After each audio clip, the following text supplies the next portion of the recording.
Welcome back to the crossover. My first thing I really want to talk about is the Dallas Cowboys. Does anybody else think that Jerry Jones is getting kind of old to run the team? His age is getting up there, and maybe if he's in control still for real and really making the decisions, this is why this is what's going down. Maybe he needs to relinquish power and some of the spotlight and all of the spotlight to his son and trust somebody else to really do the job. I understand that the Cowboys is a big franchise, and they're making a lot of money whether they win or not. But I honestly think that the NFL would be in a much better place when the Cowboys are winning. Although I'm a diehard Giants fan, I am an NFC East fan first and foremost.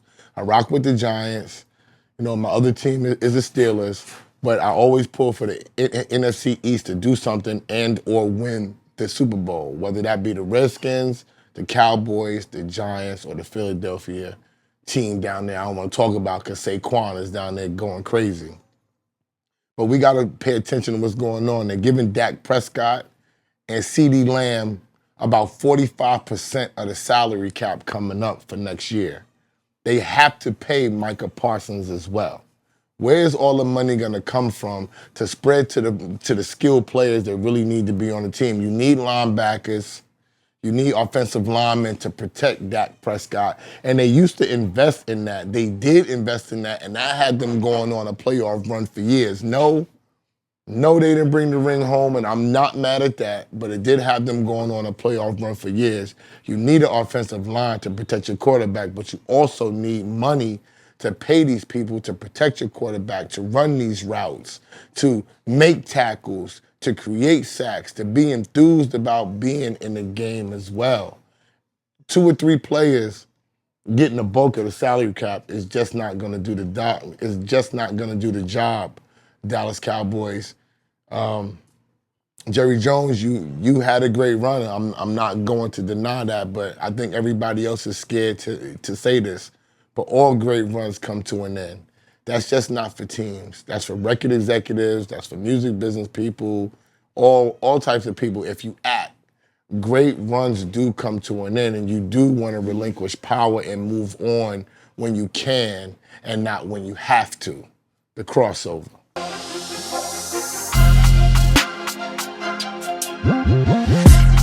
Who's going to be the new face of the NBA? Because LeBron James' time is going down. He's in his 40s. He's still the face right now. But we got to think about this. Before him, we had Michael Jordan. Before Michael Jordan, we had Magic and Bird. Who's going to be the next face? Who's even qualified? Is it Ant-Man that's going to be the next face? He has to carry the torch a certain way. You got to live a certain life. People have been telling me it could be Ja Morant, although he had gun charges. I don't think that the league is going to make the face of the NBA somebody who formerly had gun charges. But who could it really be? Who's in line? I don't really see nobody in line to become the exact face of the NBA. It could be Luka Doncic, but I don't think that they're going to make a European ball player the face.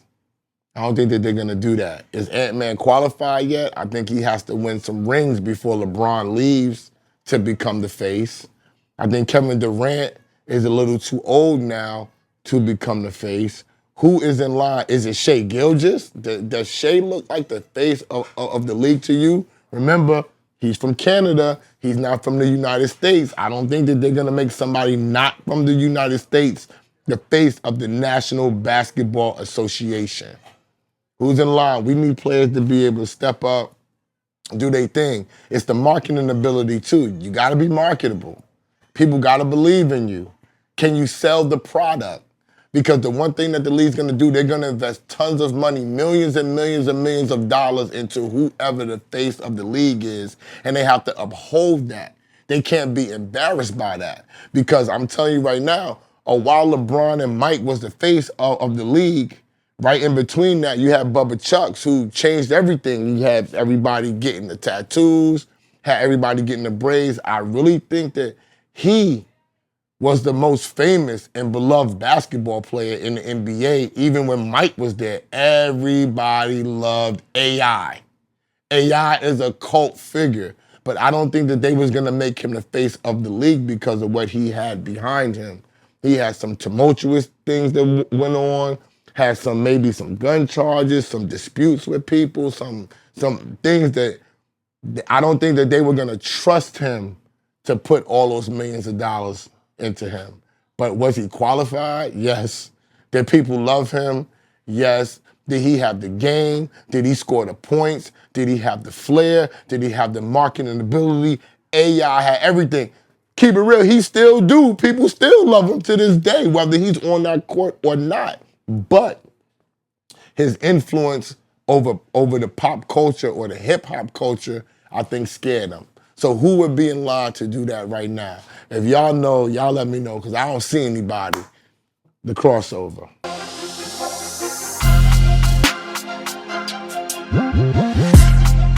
I got a quick question for y'all.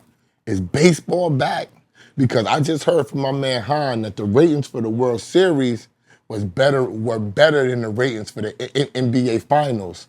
I would have never thought that. Is baseball back? I think that clock that they put in there sped the game up. They're letting the young boys, flip the bats, add a little flair to the game. They're not as tight with everything. They're wearing their hair out. They're actually marketing to the young kids, the young crowd now. Is baseball back? They got better food. The stadiums are better. They're really comfortable to be there. Is baseball back? I think that they need to add some more black players, though. I think black players is really what's missing from the flair of baseball. You had Willie Mays, you had Barry Bonds, you had Reggie Jackson, Dave Winfield, Slick Ricky. You know what I'm saying? You had tons of black ball players that brought you to the game. I think that we're missing from the fabric of baseball. Why? I have no idea. But I do know that there aren't enough baseball fields where the black kids are. It's hard to keep baseball fields up. They're very, very expensive. You know what I'm saying? It's expensive to buy the bat, the glove, and the cleats and all that. When you're playing basketball, you just need some sneakers and you pick up a little basketball, you go right to the court and you in. But baseball, you need real equipment. Football, you need real equipment. But is baseball back? I think it is, because I'm even back to watching baseball again. It's not long and drawn out like it once was, where you might watch a 4-hour game. The games are like 2 hours, 2.5. It's not a lot out your day. And you get to see people with a skill and craft, and it's not as boring as it once was. I think that the changes that they made to baseball, we all thought was gonna be kind of funny, because they're changing a lot of sports. They're changing the kickoff in football. I don't like the football kickoff. But the changes that they've made in baseball, where they have the strike zone thing, where you can challenge plays now, that's dope. You know what I'm saying? They got the clock to speed up the pitcher. They got the clock to speed up the batter. So now you just not sitting there bored all day. You actually feeling like it's constant motion within the baseball game. I think that's dope. There's a couple more things that y'all could do, Major League Baseball. You can add more black players. You know they out here. You know y'all don't want to play them. I'm glad the Yankees, you know that you don't want to pay them. I'm glad the Yankees picked up that boy this time. You know what I'm saying? I'm glad the Yankees are being proactive and putting a black player. You need more of those on your team. We got speed. We got skills. Look at Judge. And look at what Judge is doing. You know what I'm saying? We can do this thing. Baseball. Bring the black player back. Invest into the cities that don't have the baseball fields. The St. Louis's, the New Yorks, the Chicagos, where the black kids are. Do that. And I guarantee you'll get a better product. That's the crossover.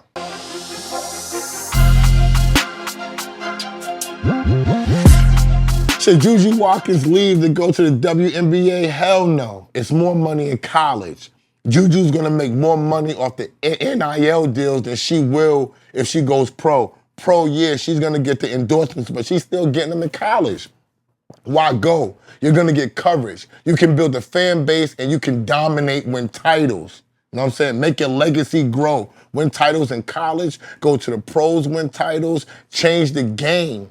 JuJu has to change the game style of game. You gotta let that develop. You gotta let that be seen. Her best place to be seen is gonna be on the college circuit. Look what it did to Caitlin Clark. Look what it did for Caitlin Clark.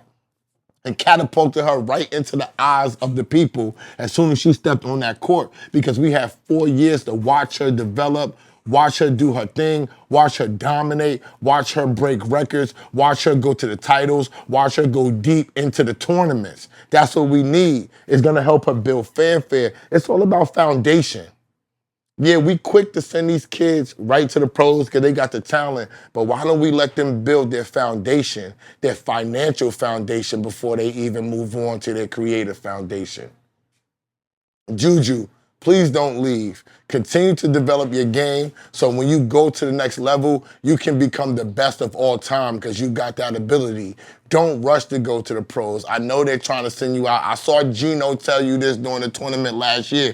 JuJu, just go to the pros. I don't think that's financially smart, JuJu, for the women yet. Stay where you at, do your thing. That's the crossover.